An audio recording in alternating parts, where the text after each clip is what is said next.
नमस्कार। आकाशवाणी से प्रस्तुत है समाचार प्रभात।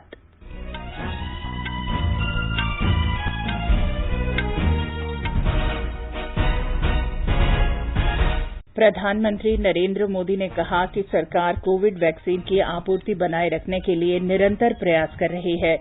राज्यों से कहा वैक्सीन की बर्बादी से बचने की आवश्यकता। प्रधानमंत्री आज वाराणसी के डॉक्टरों, अर्ध चिकित्सा कर्मियों और अग्रिम पंक्ति के स्वास्थ्यकर्ताओं के साथ वर्चुअल संवाद करेंगे। भारत ने 19 करोड़ से अधिक कोविड टीके लगाकर टीकाकरण अभियान में एक और महत्वपूर्ण उपलब्धि हासिल की। कोविड से स्वस्थ होने की दर बढ़कर 86.74% पर पहुंची। आकलन वर्ष 2021-22 के लिए व्यक्तिगत आयकर रिटर्न भरने की तिथि 31 जुलाई से बढ़ाकर 30 सितंबर की गई। असम में 15वीं विधानसभा का पहला सत्र आज से आरंभ। अमरीकी राष्ट्रपति जो बाइडेन ने एशियाई मूल के अमरीकी और प्रशांत क्षेत्र के लोगों के साथ बढ़ती हिंसा से निपटने के लिए नस्ली हिंसा विरोधी कानूनों पर हस्ताक्षर किए। गजा पट्टी में संघर्ष विराम लागू होने के साथ ही इजरायल और हमास के बीच संघर्ष समाप्त। और पूर्व कप्तान राहुल द्रविड़ जुलाई में श्रीलंका के साथ T20 क्रिकेट श्रृंखला में भारतीय टीम के कोच होंगे।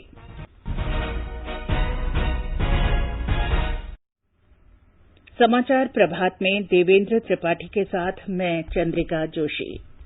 कोरोना संक्रमण को देखते हुए आपसे अपील है कि लापरवाही न बरतें, सभी एहतियाती उपायों का पालन करें और पहला टीका लगवा चुके 45 वर्ष से अधिक उम्र के लोग सही समय पर दूसरा टीका लगवाएं। 3 आसान उपायों का पालन करें और सुरक्षित रहें। मास्क लगाएं, 2 गज की सुरक्षित दूरी बनाए रखें, बार-बार हाथ धोएं और साफ सफाई रखें। और अब समाचार विस्तार से। प्रधानमंत्री नरेंद्र मोदी ने कोविड महामारी की चुनौतियों से निपटने के लिए निरंतर नए तरीके अपनाने और प्रभावशाली रणनीति बनाने पर जोर दिया है। प्रधानमंत्री ने कोविड की स्थिति के बारे में 10 राज्यों के जिलाधिकारियों के साथ कल वर्चुअल संवाद किया। श्री मोदी ने कहा कि वायरस लगातार अपना स्वरूप बदल रहा है और वैज्ञानिक वायरस के बदलते रूपों से निपटने के लिए काम कर रहे हैं। आज परिस्थितियों ने आपको अपनी क्षमताओं की नई तरह से परीक्षा देने का अवसर दिया है। अपने जिले की छोटी से छोटी दिक्कत को दूर करने के लिए पूरी संवेदनशीलता के साथ लोगों की समस्याओं का समाधान करने के लिए आपकी यही भावना काम आ रही है। हाँ, कोरोना के इस काल ने आपके काम को पहले से कहीं अधिक चैलेंजिंग और डिमांडिंग बना दिया है। महामारी जैसी आपदा के सामने सबसे ज्यादा अहमियत हमारी संवेदनशीलता और हमारे हौसले की ही होती है। इसी भावना से आपको जन जन तक पहुंचकर जैसे काम कर रहे हैं उसको और अधिक ताकत से और अधिक बड़े पैमाने पर करते ही रहना है। प्रधानमंत्री ने कहा कि कोरोना वायरस की दूसरी लहर के बीच वायरस का बदलता रूप वयस्कों और बच्चों के लिए चुनौती बना हुआ है। उन्होंने राज्य प्रशासन और जिलाधिकारियों से इस संक्रामक रोग की गंभीरता से संबंधित आंकड़े जुटाने को कहा है। इससे आने वाली चुनौतियों का सामना करने के लिए बेहतर नीतियां बनाने में मदद मिलेगी। कोविड टीकों की बर्बादी को रोकने की जरूरत पर जोर देते हुए प्रधानमंत्री ने कहा कि एक टीके की बर्बादी का मतलब एक जीवन को सुरक्षा कवच उपलब्ध कराने में असमर्थ होना है। श्री मोदी ने कहा कि केंद्र सरकार टीकों की आपूर्ति बनाए रखने के लिए निरंतर प्रयास कर रही है। टीकाकरण की रणनीति में भी हर स्तर पर राज्यों और अनेक स्टेक होल्डर से मिलने वाले सुझावों को शामिल करके आगे बढ़ाया जा रहा है। इसी क्रम में स्वास्थ्य मंत्रालय की तरफ से 15 दिन के टीकों की उपलब्धता की जानकारी राज्यों को दी जा रही है। वैक्सीन सप्लाई टाइमलाइन की स्पष्टता होने से टीकाकरण से जुड़े मैनेजमेंट में आप सभी को और आसानी होने वाली है। मुझे विश्वास है कि हर जिले और वैक्सीनेशन सेंटर के स्तर पर सप्लाई और सुदृढ़ होगी। इससे टीकाकरण से जुड़ी अनिश्चितताओं को दूर करने में, पूरी प्रक्रिया को स्ट्रीमलाइन करने में बहुत मदद मिलेगी। प्रधानमंत्री ने कहा कि कोविड के मरीजों की संख्या कम होने के बावजूद महामारी से उत्पन्न चुनौतियां अब भी बनी हुई हैं। इसलिए महामारी से बचने के नियमों का पालन करना ही इस बीमारी से बचने का सशक्त उपाय है। कोविड एप्रोप्रिएट बिहेवियर जैसे मास्क पहनना, हाथ धुलना, जब इनमें कोई कमी नहीं आती, आपके जिलों में, आपके जिलों के बाजारों में, गांवों में कम से कम होने के बाद भी लोग सभी दिशा निर्देशों का पालन करते हैं, तो ये कोरोना से लड़ाई में बहुत मदद करता है। प्रधानमंत्री नरेंद्र मोदी आज वाराणसी के चिकित्सकों, अर्ध चिकित्सा कर्मचारियों और अग्रिम पंक्ति के अन्य स्वास्थ्य कर्मियों के साथ वर्चुअल माध्यम से बातचीत करेंगे। वे वाराणसी में पंडित राजन मिश्र कोविड अस्पताल सहित विभिन्न कोविड अस्पतालों के कामकाज की समीक्षा करेंगे। पंडित राजन मिश्र कोविड अस्पताल हाल में रक्षा अनुसंधान और विकास संगठन डीआरडीओ तथा सेना के संयुक्त प्रयासों से शुरू किया गया है। प्रधानमंत्री जिले में अन्य अस्पतालों के कामकाज की भी समीक्षा करेंगे और वाराणसी में कोविड की दूसरी लहर से निपटने के प्रयासों और भविष्य की तैयारियों पर भी चर्चा करेंगे। ये समाचार आकाशवाणी से प्रसारित किए जा रहे हैं। माँ कब आएगा? अभी आएगा। अरे बोलो ना माँ, कब आएगा? बोला ना, अभी आ जाएगा। ये ले, आ गया कुआं। अरे कुआं नहीं माँ, हमारे घर नल से जल कब आएगा? नल से? अरे गुड्डी, बहुत जल्दी आएगा पानी। जल जीवन मिशन आ चुका है। हम 1 कदम उठाएंगे तो सरकार 10 कदम उठाएगी। सच? तुम्हारे मुंह में घी शक्कर। घी शक्कर नहीं माँ, स्वच्छ जल। 2024 तक देश के सभी 19 करोड़ घरों में पहुंचेगा पीने का साफ पानी। अब होगा हर घर जल। जल जीवन मिशन, जल शक्ति मंत्रालय, भारत सरकार। समाचार प्रभात में आपका फिर स्वागत है। देश ने 19 करोड़ से अधिक टीके लगाकर टीकाकरण अभियान में एक और महत्वपूर्ण उपलब्धि हासिल की है। अब तक 19 करोड़ 18 लाख से अधिक कोविड टीके लगाए गए हैं। इस अभियान के 125वें दिन कल 14 लाख 56 हजार से अधिक टीके लगाए गए। कल 18 से 44 वर्ष के आयु वर्ग के 7 लाख 36 हजार से अधिक लोगों को कोविड का पहला टीका लगाया गया। टीकाकरण अभियान के तीसरे चरण में अब तक 36 राज्यों और केंद्र शासित प्रदेशों में इस आयु वर्ग के लोगों को 85 लाख 84 हजार से अधिक टीके लगाए गए हैं। स्वास्थ्य मंत्रालय ने कहा है कि देश में 3 मई के बाद से कोविड मरीजों के स्वस्थ होने की संख्या लगातार बढ़ रही है। संक्रमित लोगों की दैनिक संख्या भी लगातार घट रही है। स्वास्थ्य मंत्रालय में संयुक्त सचिव लव अग्रवाल ने कहा कि इस अवधि में स्वस्थ होने की दर 81.7% से बढ़कर 86.74% हो गई है। पिछले 10 दिनों में अगर हम डेटा का आकलन करें तो पाते हैं कि recovered cases are more than the active cases, जो कि एक बहुत पॉजिटिव ट्रेंड है। आज भी हम देखें तो पाते हैं कि हमारे एक्टिव केसेज 69% के करीब एक्टिव केसेज अभी केवल 8 स्टेट्स में लिमिटेड हैं और 21 स्टेट्स देश में ऐसी हैं जहां पर की रिकवरी डेली रिपोर्ट होने वाले केसेज से अधिक है। 13 स्टेट्स ऐसी हैं जिन्होंने पिछले 24 घंटे में 10,000 से ज्यादा रिकवरी भी नोट की गई हैं। संयुक्त सचिव ने कहा कि 6 राज्यों कर्नाटक, केरल, महाराष्ट्र, राजस्थान, उत्तर प्रदेश और गुजरात में संक्रमित लोगों की संख्या में तेजी से कमी आ रही है। श्री अग्रवाल ने कहा कि भारत में फरवरी के मध्य से दैनिक जांच की संख्या में वृद्धि हो रही है। इसलिए अगर एक हफ्ते में देखें तो 1 करोड़ 30 लाख के करीब टेस्ट भी देश में किए गए हैं, यानी कि टेस्टिंग की गति करीब 2.3 टाइम्स हमने पिछले 12 हफ्तों में बढ़ाई है। अब तक देश में करीब 32 करोड़ से अधिक टेस्ट हो चुके हैं। Highest single ever test done 20 lakh से अधिक पिछले 2 दिनों में किए हैं और पिछले 24 घंटों में 20,55,000 टेस्ट देश में हुए हैं। देश की पॉजिटिविटी पिछले 10 दिनों से 20% से कम नोट की जा रही है और लोएस्ट पॉजिटिविटी रेट करीब 1 महीने बाद 13.31 देश में कल नोट किया गया। श्री अग्रवाल ने बताया कि 25 शहरों में 2,000 लोगों पर किए गए एक अध्ययन के अनुसार लगभग 50% लोग मास्क नहीं पहनते हैं और केवल 7% लोग ही उचित तरीके से मास्क लगाते हैं। भारतीय आयुर्विज्ञान अनुसंधान परिषद के महानिदेशक डॉ बलराम भार्गव ने संक्रमण दर 5% से कम लाने के लिए कोविड जांच बढ़ाने की आवश्यकता पर बल दिया। छत्तीसगढ़ में आज से अन्य राज्यों से हवाई मार्ग से आने वाले यात्रियों को अब बोर्डिंग के समय आरटी-पीसीआर टेस्ट की नेगेटिव रिपोर्ट दिखाने की अनिवार्यता समाप्त कर दी गई है। राज्य सरकार ने कोविड संबंधी दिशा निर्देशों में आंशिक बदलाव किए हैं। इससे पहले कोरोना जांच की रिपोर्ट लाना अनिवार्य था। ब्यौरा हमारे संवाददाता से। छत्तीसगढ़ में दूसरे राज्यों से आने वाले यात्रियों के लिए आज से नए दिशा निर्देश लागू हो रहे हैं। इन दिशा निर्देशों के अनुसार अब रेल, सड़क या हवाई मार्ग से छत्तीसगढ़ आने वाले जिन यात्रियों के पास 96 घंटे के भीतर की आरटी-पीसीआर टेस्ट की नेगेटिव रिपोर्ट होगी या जिनके पास कोविड वैक्सीन के दोनों डोज लगे होने का प्रमाण पत्र होगा, उन्हें ही राज्य में प्रवेश दिया जाएगा। ऐसे हवाई यात्री जिनके पास निर्धारित समय अवधि की आरटी-पीसीआर जांच रिपोर्ट नहीं होगी, उनकी कोविड जांच एयरपोर्ट पर की जाएगी तथा रिपोर्ट प्राप्त होने तक इन यात्रियों को होम आइसोलेशन में रहना होगा। विमान से छत्तीसगढ़ आने वाले यात्रियों के लिए बोर्डिंग के समय आरटी-पीसीआर जांच रिपोर्ट दिखाने की अनिवार्यता समाप्त कर दी गई है। विकल्प शुक्ला, आकाशवाणी समाचार, रायपुर।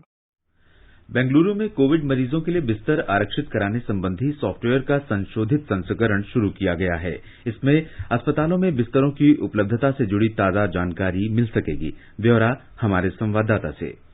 कोविड प्रकरण की बढ़ती संख्या से आईसीयू और वेंटिलेटर सहित अस्पताल में जगह मिलना बेंगलुरु में मुश्किल हो गया है। अस्पताल बेड बुकिंग सिस्टम के सॉफ्टवेयर में पाए गए खामी के कारण सरकारी और निजी अस्पताल में खाली बेड की रियल टाइम जानकारी पाना संभव नहीं था। अब इन खामियों को ठीक करने के पश्चात अस्पताल में बेड्स की लभ्यता की जानकारी तुरंत प्राप्त हो पाएगी और बेड बुकिंग में हो रहे गड़बड़ी को कम करना संभव हो पाएगा। बृहद बेंगलुरु महानगर पालिका के इस डैशबोर्ड में अब बेड बुकिंग होते ही रोगी को एसएमएस अलर्ट पहुंचाया जाएगा और अस्पताल को भी इसकी जानकारी प्राप्त होगी। अगले सप्ताह तक डिजिटल क्यूइंग सिस्टम की सुविधा आरंभ होगी, जिससे रोगियों का वेटिंग लिस्ट तैयार होगा और फर्स्ट कम फर्स्ट सर्व के आधार पर बेड बुकिंग हो पाएगी। सुधींद्र, आकाशवाणी समाचार, बेंगलुरु।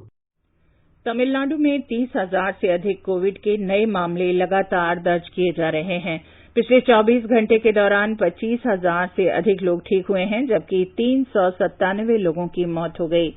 राज्य में इस समय 2,63,000 लोगों का उपचार चल रहा है। चेन्नई में नए कोविड मामलों में कुछ कमी आई है, जहां 24 घंटे में 6,000 नए लोगों में संक्रमण का पता चला है। कोविड महामारी के बीच बिहार में 1,500 से ज्यादा लोगों की जान बचाने वाले गौरव राय को अब ऑक्सीजन मैन के नाम से पहचाना जाता है। वे पृथकवास में रह रहे कोरोना संक्रमित गंभीर रोगियों को निःशुल्क ऑक्सीजन प्रदान करते हैं। पटना में पिछले वर्ष संक्रमण से उबरने के बाद उन्होंने ये ऑक्सीजन बैंक शुरू किया था। बिहार में महामारी की दूसरी लहर के दौरान उनके प्रयासों से बहुत लोगों को बचाया जा सका है। एक रिपोर्ट।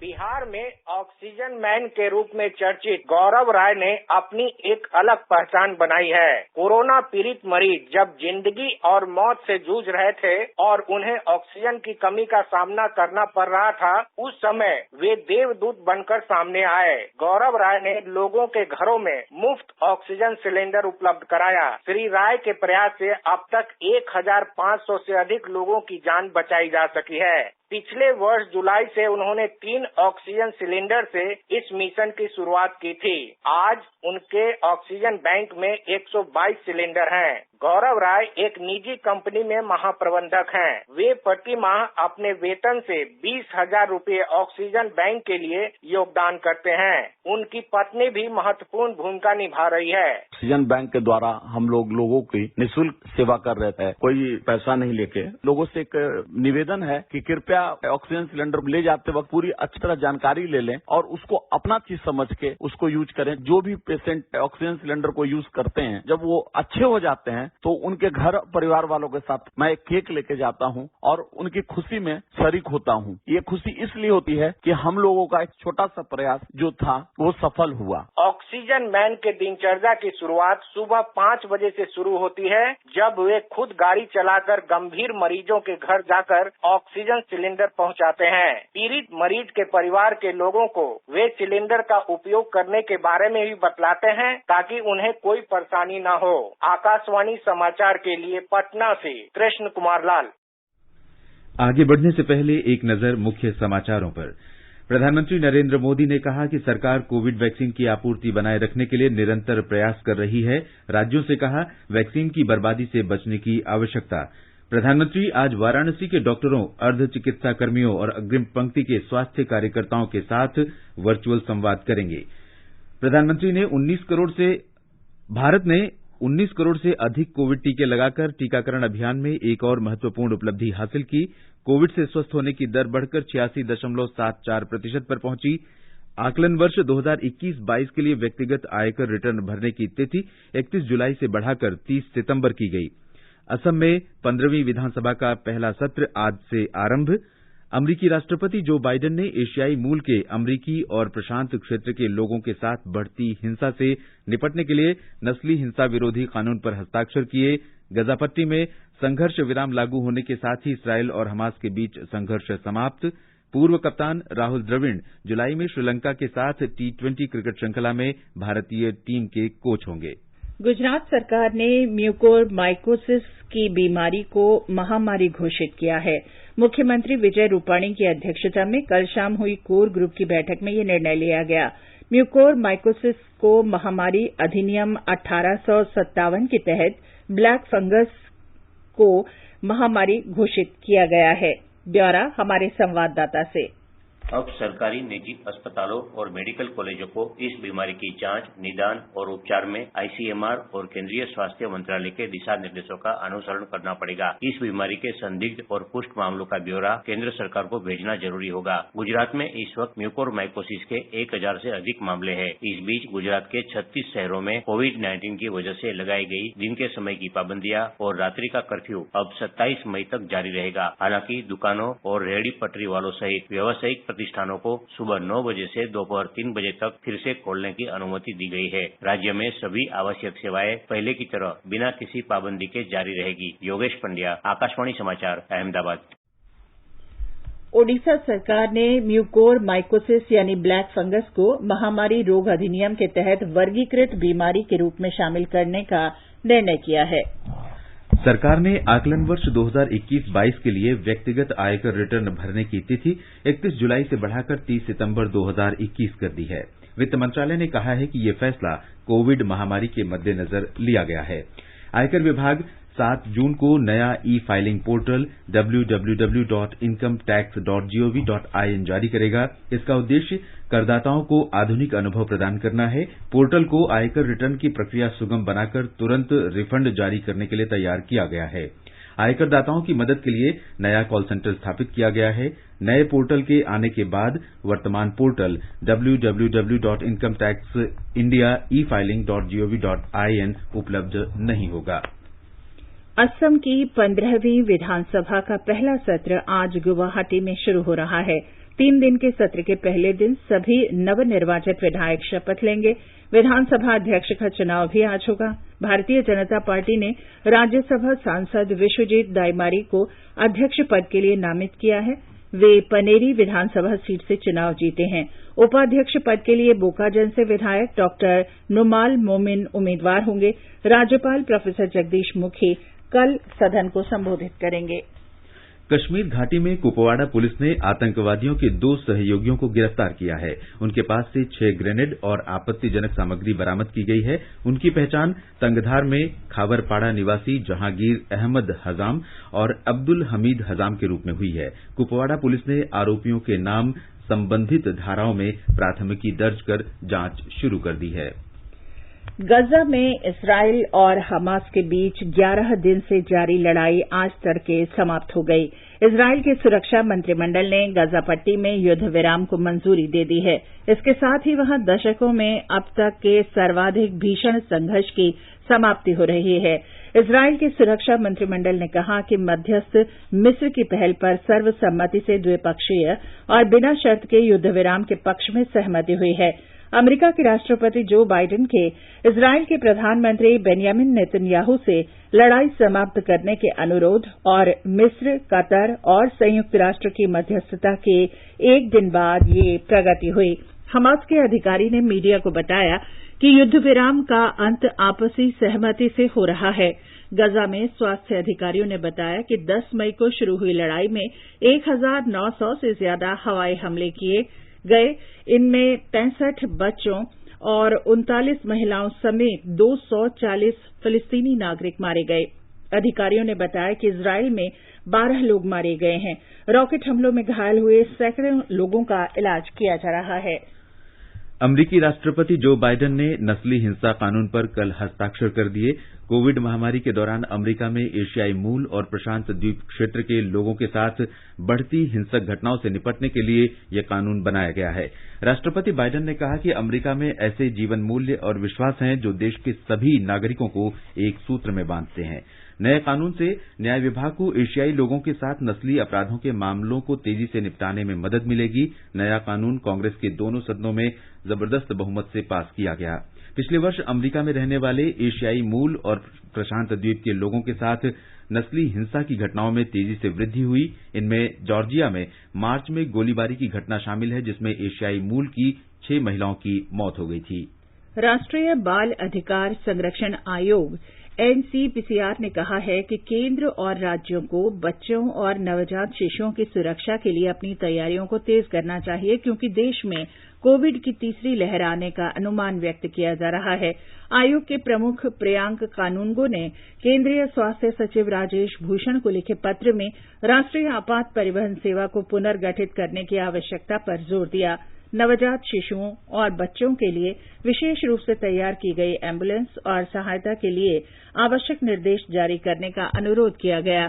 श्री कानूनगो ने स्वास्थ्य मंत्रालय से आयोग को ये बताने को कहा कि क्या भारतीय आयुर्विज्ञान अनुसंधान परिषद ने बीमारी की रोकथाम और नैदानिक प्रबंधन के लिए अतिरिक्त दिशा निर्देश बनाए हैं। श्री कानूनगो ने राज्यों और केंद्र शासित प्रदेशों के स्वास्थ्य सचिवों को लिखे अपने पत्र में कहा कि तीसरी लहर में नवजात शिशुओं और बच्चों के अधिक जोखिम को ध्यान में रखते हुए आयोग ने नवजात गहन देखभाल इकाइयों, बाल चिकित्सा गहन देखभाल इकाइयों और विशेष नवजात देखभाल इकाइयों के कामकाज पर जानकारी एकत्र करने के लिए एक प्रारूप तैयार किया है। सरकार ने कहा है कि ब्लैक फंगस एम्फोटेरिसिन बी के उपचार में काम आने वाली दवा एम्फोटेरिसिन बी की कमी की समस्या को जल्द सुलझा लिया जाएगा। रसायन और उर्वरक राज्य मंत्री मनसुख मांडविया ने कहा कि 3 दिन के भीतर 5 प्रमुख दवा कंपनियों को भारत में ये दवा बनाने की अनुमति दी गई है। पहले से ही 6 कंपनियां ये दवा बना रही हैं। उन्होंने कहा कि मौजूदा दवा कंपनियों ने इसकी उत्पादन क्षमता बढ़ा दी है। भारतीय कंपनियों ने दवा की 6 लाख खुराक आयात करने के ऑर्डर दिए हैं। सरकार ने आगामी खरीफ मौसम के लिए डाई अमोनियम फास्फेट डीएपी और अन्य फास्फोरस और पोटाशियम उर्वरकों के लिए सब्सिडी दरों में वृद्धि की अधिसूचना जारी कर दी है। रसायन और उर्वरक मंत्रालय ने कहा है कि केंद्र सरकार खरीफ सीजन 2021 में कुल 1 खरब 47 अरब 75 करोड़ रुपए से अधिक की सब्सिडी देगी। इनमें से डीएपी के लिए 91 अरब 25 करोड़ रुपए और एनपीके आधारित उर्वरक के लिए 56 अरब 50 करोड़ रुपए की सब्सिडी दी जाएगी। मंत्रालय ने कहा कि अब खरीफ तक डीएपी सहित फास्फोरस और पोटाशियम उर्वरकों पर सब्सिडी 100% से अधिक बढ़ाई गई है। और अब खेल समाचार। पूर्व भारतीय कप्तान राहुल द्रविड़ श्रीलंका के खिलाफ जुलाई में सीमित ओवरों की 6 मैचों की श्रृंखला के लिए भारतीय टीम के कोच होंगे। 3 एकदिवसीय मैच 13, 16 और 19 जुलाई को खेले जाएंगे, जबकि T20 मैच 22 और 27 जुलाई को होंगे। बीसीसीआई ने इंग्लैंड और वेल्स क्रिकेट बोर्ड से भारत और इंग्लैंड के बीच 5 टेस्ट मैचों की श्रृंखला को 1 सप्ताह जल्द शुरू करने का अनुरोध किया है। टेस्ट श्रृंखला की शुरुआत 4 अगस्त को ट्रेंट ब्रिज में होगी, जबकि इसका समापन ओल्ड ट्रैफर्ड में 14 सितंबर को होगा। बीसीसीआई सचिव जय शाह ने घोषणा की है कि भारतीय महिला क्रिकेट टीम इस साल के आखिर में ऑस्ट्रेलिया दौरे में अपना पहला दिन रात्रि मैच खेलेगी। भारतीय महिला टीम 7 वर्ष में अपना पहला टेस्ट मैच 16 जून से इंग्लैंड में खेलेगी। फ्लाइंग सिख मिल्खा सिंह कल कोविड से संक्रमित पाए गए। 91 वर्षीय एथलीट मिल्खा सिंह का स्वास्थ्य स्थिर है और वह अपने चंडीगढ़ स्थित आवास पर होम आइसोलेशन में हैं। कोविड महामारी को देखते हुए भारतीय खेल प्राधिकरण ने 13,000 से अधिक खिलाड़ियों, प्रशिक्षकों और खेल कर्मियों को चिकित्सा और दुर्घटना बीमा देने का फैसला किया है। इसके अनुसार राष्ट्रीय खेल शिविरों में हिस्सा लेने वाले सभी भागीदारों को 5 लाख रुपए का बीमा कवर प्रदान किया जाएगा। खेल मंत्री किरेन रिजिजू ने कहा है कि यह बीमा कवर पूरे साल के लिए दिया जाएगा। भारतीय खेल प्राधिकरण के मिशन ओलंपिक सेल ने ओलंपिक में भाग लेने जा रही भारतीय महिला पहलवान विनेश फोगाट को यूरोप में प्रशिक्षण के लिए 20,21,000 रुपए की निधि मंजूर की है। विनेश फोगाट 53 किलोग्राम फ्रीस्टाइल कुश्ती में भाग लेंगी। खेल समाचारों के साथ समाचार कक्ष से मैं दुर्गा प्रसाद। खेल और युवा कार्य मंत्रालय ने 2021 के राष्ट्रीय खेल पुरस्कारों के लिए नामांकन आमंत्रित किए हैं। इन पुरस्कारों के लिए आवेदन या नामांकन मंत्रालय की वेबसाइट yas.nic.in पर अपलोड किए जा सकते हैं। खिलाड़ियों, कोच, संस्थाओं और विश्वविद्यालयों के नाम ईमेल से भी भेजे जा सकते हैं। आवेदन की अंतिम तिथि 21 जून है। ये समाचार हमारी वेबसाइट newsonair.com/hindi पर भी उपलब्ध हैं। और अब आज के समाचार पत्रों में क्या विशेष है, देवेंद्र बता रहे हैं। जी चंद्रिका, अधिकांश अखबारों ने मुख्यमंत्रियों और जिलाधिकारियों से प्रधानमंत्री के कल हुए संवाद को अलग अलग शीर्षकों से दिया है। जनसत्ता ने प्रधानमंत्री की इस चिंता को सुर्खी बनाया है कि गांव और बच्चों के लिए नई रणनीति की जरूरत। लोकसत्ता का शीर्षक है, प्रधानमंत्री बोले संक्रमण से लड़ने के लिए नई रणनीति जरूरी, स्वरूप बदलने में माहिर है कोरोना। केंद्र सरकार के परामर्श पर अखबार लिखते हैं, 2 गज नहीं अब 10 मीटर दूरी है जरूरी।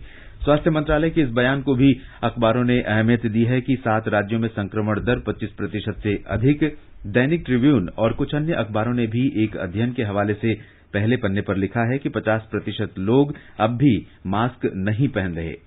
लोकसत्ता के पहले पन्ने की खबर है, कांग्रेस अध्यक्ष ने प्रधानमंत्री से कहा कोरोना महामारी के दौरान अनाथ हुए बच्चों को निःशुल्क शिक्षा मिलने की व्यवस्था की जाए। राष्ट्रीय सहारा ने लिखा है, ब्लैक फंगस को कुछ राज्यों ने महामारी घोषित किया, केंद्र की अपील इससे जुड़े मामलों की सूचना दें।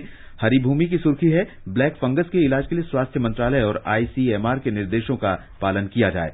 लगभग सभी अखबारों ने पहले पन्ने पर खबर दी है कि सरकार ने व्यक्तिगत आयकर रिटर्न भरने की समय सीमा बढ़ाकर 30 सितंबर और कंपनियों के लिए 1 महीना बढ़ाकर 30 नवंबर कर दी है।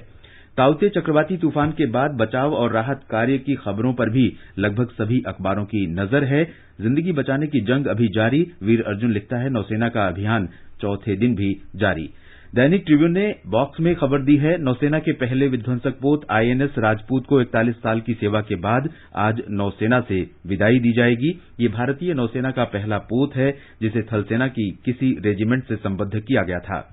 विशाखापत्तनम में नेवल डॉकयार्ड से आईएनएस राजपूत को विदा किया जाएगा। दिल्ली में बारिश ने तोड़े रिकॉर्ड, लिखा है दैनिक ट्रिब्यून ने। हिंदुस्तान ने लिखा है, एक दिन में 6 गुना ज्यादा बरसा पानी। दैनिक भास्कर ने लिखा है, मानसून की आमद 3 दिन पहले 28 मई तक केरल पहुंचने की उम्मीद। और अंत में मुख्य समाचार एक बार फिर। प्रधानमंत्री नरेंद्र मोदी ने कहा कि सरकार कोविड वैक्सीन की आपूर्ति बनाए रखने के लिए निरंतर प्रयास कर रही है। राज्यों से कहा, वैक्सीन की बर्बादी से बचने की आवश्यकता। प्रधानमंत्री आज वाराणसी के डॉक्टरों, अर्ध चिकित्सा कर्मियों और अग्रिम पंक्ति के स्वास्थ्य कार्यकर्ताओं के साथ वर्चुअल संवाद करेंगे। भारत ने 19 करोड़ से अधिक कोविड टीके लगाकर टीकाकरण अभियान में एक और महत्वपूर्ण उपलब्धि हासिल की। कोविड से स्वस्थ होने की दर बढ़कर 86.74% पर पहुंची। आकलन वर्ष 2021-22 के लिए व्यक्तिगत आयकर रिटर्न भरने की तिथि 31 जुलाई से बढ़ाकर 30 सितंबर की गई। असम में 15वीं विधानसभा का पहला सत्र आज से आरंभ। अमेरिकी राष्ट्रपति जो बाइडेन ने एशियाई मूल के अमेरिकी और प्रशांत क्षेत्र के लोगों के साथ बढ़ती हिंसा से निपटने के लिए नस्ली हिंसा विरोधी कानून पर हस्ताक्षर किए। गाजा पट्टी में संघर्ष विराम लागू होने के साथ ही इजरायल और हमास के बीच संघर्ष समाप्त।